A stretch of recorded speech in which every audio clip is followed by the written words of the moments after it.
La empleada muda.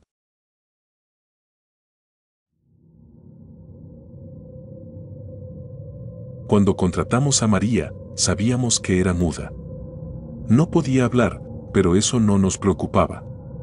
Su currículum estaba impecable y sus referencias la describían como una trabajadora excepcional. Además, tenía algo en su mirada, una dulzura silenciosa que inspiraba confianza. Desde el primer día, María hizo su trabajo con dedicación. Se encargaba de la limpieza, la cocina y todo lo que necesitábamos en la casa. Nunca un ruido, nunca una queja. Solo el sonido de sus pasos discretos y el roce de sus manos al limpiar el polvo. Mis hijos la adoraban y mi esposa decía que era la mejor empleada que habíamos tenido. Pero una noche, algo cambió. Me desperté a las 2 de la madrugada con sed. Bajé a la cocina en silencio, cuidando de no despertar a nadie. Cuando me acerqué a la puerta, escuché algo que me hizo detenerme en seco. Un susurro. Era una voz baja, rápida, como si alguien estuviera hablando en secreto. Pero la voz tenía un tono extraño, casi rasposo, como si viniera de una garganta forzada a emitir sonidos después de mucho tiempo en silencio. María estaba en la cocina, de espaldas a mí. Sus labios se movían, murmurando palabras ininteligibles, pero ella estaba sola. Me quedé paralizado en la puerta.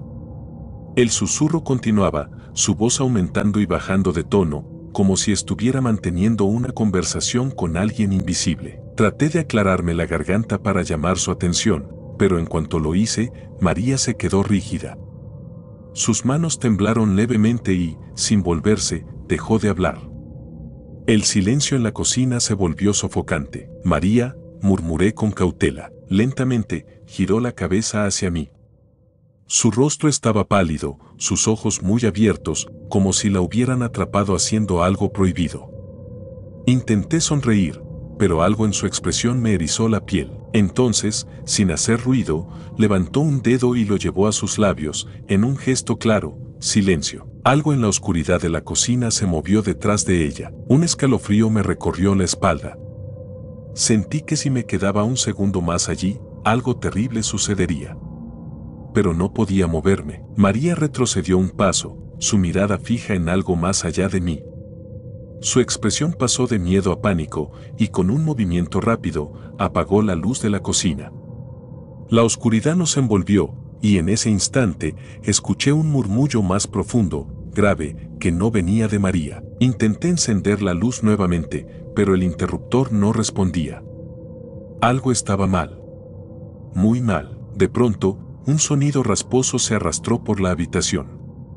Era como uñas largas arañando la madera del suelo. El aire se tornó pesado, con un olor a humedad y algo más, putrefacción. María temblaba y de repente, como si reuniera todo su coraje, me empujó fuera de la cocina y cerró la puerta con fuerza. Del otro lado, escuché susurros en un idioma desconocido, una mezcla de gemidos y palabras guturales. Mi esposa apareció en la escalera, adormilada, preguntando qué ocurría. No supe qué responder. María, murmuré de nuevo, esta vez sin saber si quería que respondiera. Un golpe seco en la puerta me hizo retroceder. Luego, silencio absoluto. Cuando finalmente abrí la puerta, la cocina estaba vacía. María ya no estaba. El miedo me paralizó. Llamé a María por toda la casa, pero no hubo respuesta. Mi esposa, preocupada, bajó conmigo y juntas revisamos cada rincón.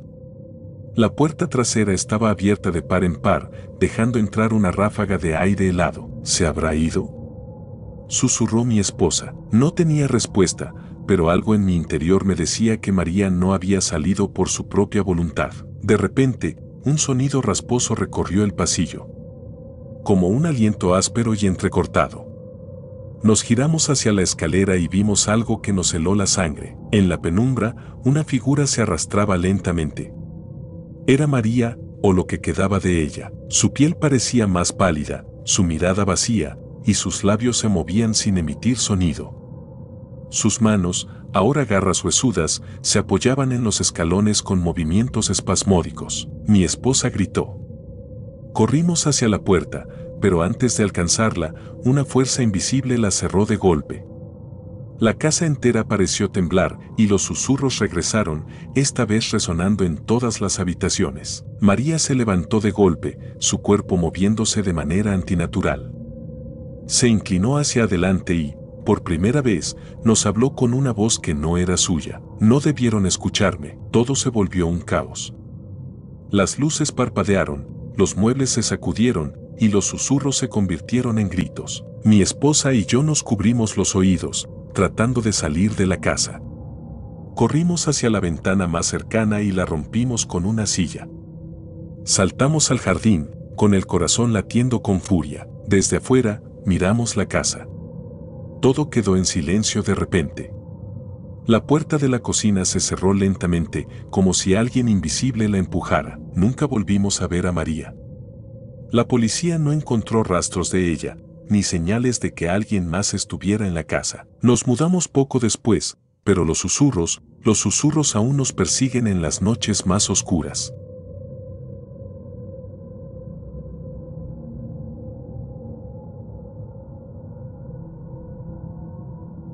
La mano bajo la cama.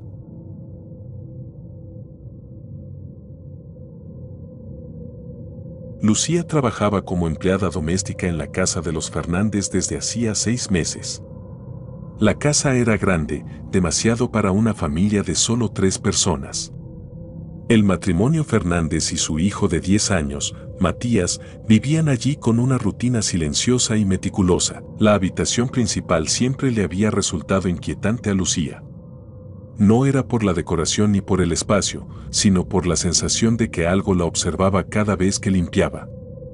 No era paranoia, no podía serlo. Algo en esa habitación simplemente no estaba bien. Una tarde, mientras limpiaba debajo de la cama, encontró algo inesperado. Un papel arrugado, amarillento por el tiempo. Lo desplegó con curiosidad y leyó las palabras escritas con tinta desvaída. No dejes que la mano te toque. El mensaje le produjo un escalofrío que le recorrió la espalda. Se quedó de rodillas, mirando la nota, sintiendo un nudo en el estómago. Miró hacia la oscuridad debajo de la cama y por un instante creyó ver algo moverse. El miedo la paralizó. La nota se le resbaló de los dedos y cayó de nuevo bajo la cama. Lucía tragó saliva, tratando de convencerse de que no había visto nada, que la penumbra bajo la cama jugaba con su imaginación, pero el aire se sentía distinto ahora, más denso. De repente, sintió un leve cosquilleo en la piel, como si algo invisible se arrastrara cerca de ella. Se puso de pie rápidamente, con el corazón latiendo con fuerza. Intentó reírse de sí misma, sacudirse la sensación de que algo estaba mal. Pero entonces, la puerta de la habitación se cerró de golpe, con un estruendo que resonó en toda la casa. Desde debajo de la cama, algo comenzó a moverse. Lucía retrocedió, pegándose a la pared. La cama crujió ligeramente, como si algo estuviera desplazándose debajo. Se armó de valor y dio un paso adelante, inclinándose para echar un vistazo. No había nada. Respiró hondo, tratando de calmarse, pero entonces sintió un roce en su tobillo. Un tacto frío y rugoso que la hizo gritar y saltar hacia atrás. Cayó de espaldas, jadeando, y vio como una mano pálida y delgada se deslizaba de nuevo bajo la cama, desapareciendo en las sombras. El terror la dominó. Salió corriendo de la habitación y no se detuvo hasta llegar a la cocina. Tomó el teléfono para llamar a alguien, pero sus manos temblaban demasiado como para marcar. Esa noche, decidió dormir en la sala. No se atrevió a volver a la habitación principal. Matías, el hijo de los Fernández, la encontró por la mañana con los ojos hinchados de cansancio. «¿Lucía? ¿Estás bien?». Ella asintió con la cabeza, pero no pudo evitar lanzar una mirada hacia el pasillo, donde la puerta de la habitación principal estaba entreabierta. Algo le decía que no debía volver allí. Sin embargo, a la noche siguiente, cuando todos dormían, un sonido la despertó. Era un susurro leve, casi imperceptible, que venía desde la habitación, y con horror, Lucía reconoció su propio nombre. El susurro se intensificó, volviéndose un murmullo insistente que parecía provenir de todas partes. Lucía, con el corazón palpitante, tomó una linterna y se dirigió a la habitación. La puerta estaba abierta de par en par y el frío en el ambiente era insoportable. Entró con pasos temblorosos, enfocando la luz bajo la cama. Esta vez, no estaba vacía. Una figura encorvada, de piel grisácea y extremidades larguísimas, la miraba con ojos hundidos y negros como el vacío. Sus labios se curvaron en una sonrisa antinatural y su mano se deslizó lentamente hacia afuera, tratando de alcanzarla. Lucía gritó y retrocedió, pero su pie resbaló en la alfombra y cayó de espaldas. La mano emergió por completo, con dedos huesudos y afilados, estirándose hacia su pierna. Un golpe seco resonó en la habitación. Matías, pálido y con los ojos abiertos de terror, había golpeado a la criatura con una lámpara. El ser emitió un chillido espantoso y se retrajo rápidamente bajo la cama. La luz parpadeó y, de pronto, la habitación quedó en completo silencio. Los Fernández decidieron marcharse de la casa al día siguiente. Sin explicaciones, empacaron lo esencial y salieron sin mirar atrás. Lucía también se fue, sin intención de regresar nunca más. Días después, la casa quedó vacía y en venta. Nadie volvió a entrar, excepto los agentes inmobiliarios que revisaban la propiedad. Uno de ellos, mientras inspeccionaba el dormitorio principal, encontró un papel arrugado bajo la cama. Lo desplegó con curiosidad. No dejes que la mano te toque.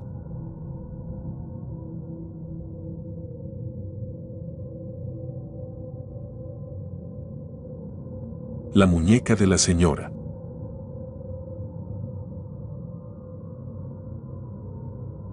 Cuando Clara aceptó el trabajo como empleada doméstica en la mansión de la señora Valverde, pensó que sería como cualquier otro empleo. La mujer, viuda desde hacía años, vivía sola en la enorme casa, rodeada de antigüedades y recuerdos de un pasado mejor. Sin embargo, lo que más llamaba la atención era la muñeca. Era una muñeca antigua, de porcelana agrietada, con ojos de vidrio azul que parecían seguir a Clara a donde fuera. Siempre estaba sentada en una pequeña silla junto al comedor, vestida con un delicado vestido de encaje. La señora Valverde la llamaba Isabela y la trataba como si fuera su hija. No la toques sin mi permiso, le advirtió la señora Valverde la primera vez que la vio mirándola fijamente. Se pone nerviosa cuando alguien la mueve. Clara asintió, aunque sintió un escalofrío recorriéndole la espalda. Pensó que solo se trataba de una excentricidad de la anciana. Pero con los días empezó a notar cosas extrañas. Algunas noches, cuando pasaba cerca del comedor, sentía que la muñeca no estaba en la misma posición en la que la había dejado por la tarde. A veces, su cabeza parecía ligeramente girada, como si mirara en otra dirección. Otras veces, sus manos de porcelana cambiaban de posición, como si hubiera intentado moverse por sí sola. Clara intentó convencerse de que era su imaginación. Hasta que, una madrugada, escuchó un ruido en la casa. Un leve arrastrar, como si algo pequeño se moviera por el pasillo. Cuando encendió la luz, la muñeca ya no estaba en su silla. El corazón de Clara latía con fuerza mientras buscaba con la mirada. La puerta del comedor estaba entreabierta y un crujido sordo resonó en la oscuridad. Avanzó con cautela, tragando saliva, y encontró la muñeca en el suelo, justo en el umbral de la cocina. Algo no estaba bien. El vestido de encaje de Isabela estaba manchado de polvo, como si hubiera sido arrastrada. Clara se inclinó para recogerla, pero un escalofrío la recorrió al notar que sus dedos de porcelana estaban ligeramente curvados, como si hubieran intentado aferrarse a algo. Un ruido seco la hizo girarse de golpe. Desde el pasillo que conducía a las habitaciones de la señora Valverde, un susurro ininteligible flotó en el aire. Clara sintió que su cuerpo se congelaba. Respirando hondo, se acercó con pasos temblorosos. La habitación de la señora estaba a oscuras, pero algo la hizo detenerse en seco. La muñeca ya no estaba en sus manos. Con el corazón desbocado, Clara encendió la luz de la habitación y vio algo que la dejó sin aliento. La señora Valverde estaba sentada en su cama, con los ojos bien abiertos, murmurando en voz baja. Y en su regazo, Isabela la observaba fijamente, con su cabeza inclinada en un ángulo antinatural. Durante los días siguientes, Clara intentó evitar cualquier contacto con la muñeca. Sin embargo, cada vez que limpiaba el comedor, sentía su presencia acechándola. Empezó a notar detalles inquietantes, puertas que se cerraban solas, susurros apagados en los pasillos vacíos y la sensación constante de que alguien la observaba. Una noche, mientras limpiaba la cocina, Clara escuchó el crujido de una silla arrastrándose en el comedor. Su cuerpo se tensó. Al girarse lentamente, vio que la muñeca ya no estaba en su silla. Sintiéndose atrapada, tomó una decisión impulsiva. Agarró la muñeca con un trapo y la escondió en un armario de la despensa, asegurándose de cerrar la puerta con llave. Respiró aliviada, convencida de que al menos por esa noche podría dormir tranquila, pero apenas unos minutos después, escuchó el sonido de la llave girando sola. El armario se abrió lentamente y la muñeca cayó al suelo con un ruido sordo. Clara se llevó las manos a la boca para ahogar un grito. En la penumbra, los ojos de porcelana de Isabela brillaban con un fulgor siniestro. La señora Valverde apareció en la puerta con una expresión severa. ¿Qué crees que estás haciendo? Su voz sonaba helada.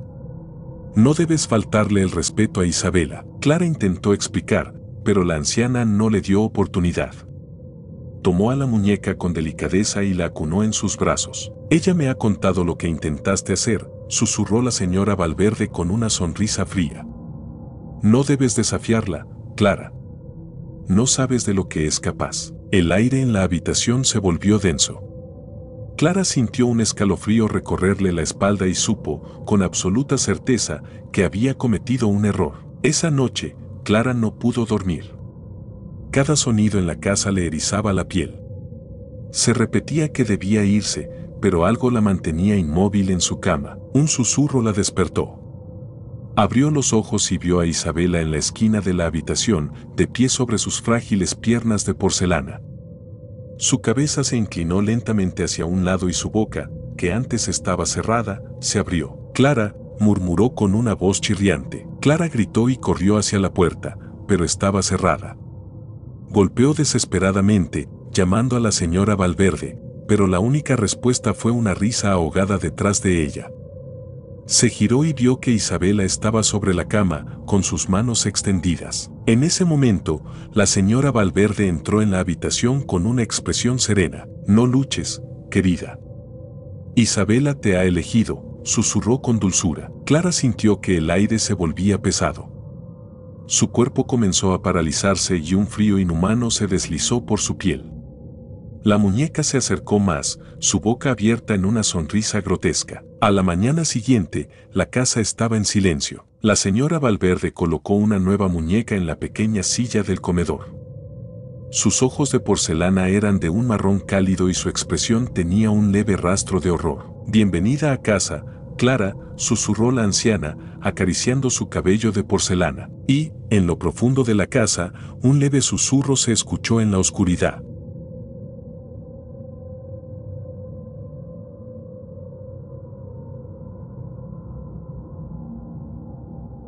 Sábanas rojas.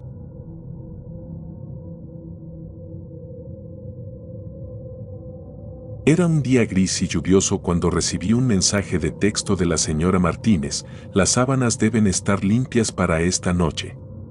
La familia había organizado una cena importante y era fundamental que todo estuviera perfecto.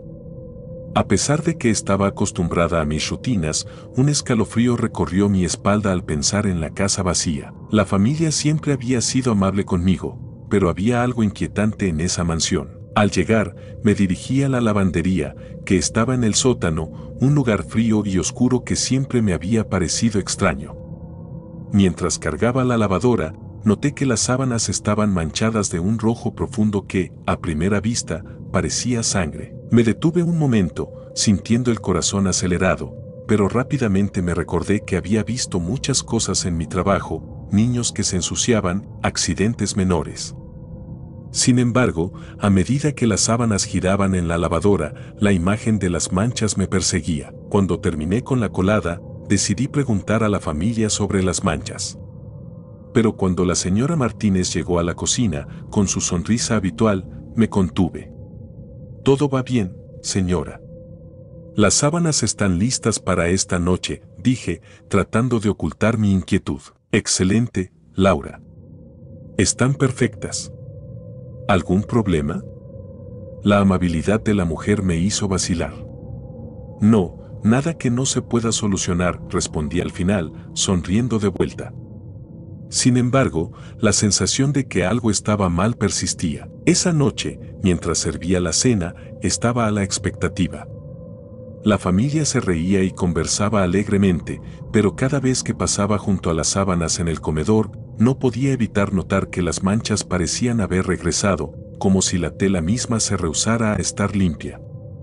La cena avanzaba, pero mi inquietud solo crecía. Después de la cena, la familia se retiró a su habitación y yo me quedé sola en la cocina. Decidí inspeccionar las sábanas una vez más. Al entrar en la habitación, me detuve en seco. Las sábanas estaban en la cama, impecables a simple vista, pero al acercarme, pude ver que las manchas estaban allí, más visibles que antes. Me acerqué, la respiración entrecortada, y toqué la tela. Era fresca, como si hubiera sido lavada recientemente, pero el olor a hierro me hizo retroceder. ¿Por qué se ven así?, murmuré para mí misma. En ese momento, escuché un ruido detrás de mí. Me giré bruscamente y me encontré con el señor Martínez, que me observaba desde el umbral de la puerta. ¿Laura? ¿Todo bien? Su mirada era intensa, pero había una sombra de preocupación. Las sábanas están manchadas de sangre, dije, sin poder contenerme. Yo las lavé, pero siguen ahí. El rostro del señor Martínez se tornó pálido, como si hubiera visto un fantasma. Nadie está herido, replicó con firmeza. Eso es lo único que importa. Ahora ve y descansa. No necesitas preocuparte. Sentí un nudo en el estómago. Algo no estaba bien. Esa noche, mientras intentaba dormir, oí murmullos provenientes de la habitación de la familia. Intrigada, me levanté y me acerqué a la puerta, la cual estaba entreabierta. Miré a través de la rendija y vi a la familia reunida, hablando en susurros. Sus rostros estaban tensos y pálidos, y en el centro de la habitación había una sombra oscura que no podía identificar. Justo en ese momento, uno de los niños, el pequeño Lucas, miró hacia la puerta. Sus ojos estaban llenos de terror. «Ella está aquí otra vez», gritó, señalando hacia el rincón de la habitación. Sentí un escalofrío recorrer mi espalda. «¿Quién está aquí?», pregunté, pero no recibí respuesta. La familia miró hacia el rincón y la sombra parecía cobrar vida. Sentí que mi corazón latía con fuerza. Me di la vuelta y corrí hacia el sótano, buscando una salida. Mientras bajaba las escaleras, recordé que había oído rumores sobre la familia Martínez, rumores sobre una tragedia, sobre una mujer que había desaparecido y que se decía que aparecía en las noches de tormenta, buscando venganza. Finalmente, logré salir de la casa y me detuve en la lluvia, temblando de miedo. La mansión se veía oscura y siniestra, como un monstruo que había devorado secretos y sombras. Mientras me alejaba, oí un susurro que me seguía, un eco de mi propia voz que repetía: «Nadie está herido. Nadie está herido». No pude sacudirme la sensación de que, tal vez, había algo más oscuro y macabro detrás de las sábanas manchadas. Sabía que no volvería a trabajar allí. La familia podía jurar que nadie estaba herido, pero las sábanas, aún empapadas de una sangre desconocida, guardaban un secreto que jamás podría revelarse.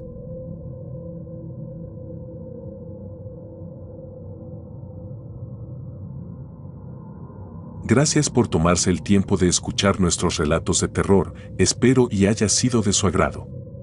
Si te gustan los relatos de terror, apóyanos a darle like y compartiendo, o haciendo un comentario, ya que eso nos ayudaría a la mejora continua. Si aún no estás suscrito o suscrita, los invito a que lo hagan para que no se pierdan de los mejores relatos de terror de Lamentos de la Noche. Gracias por el apoyo y buena vibra.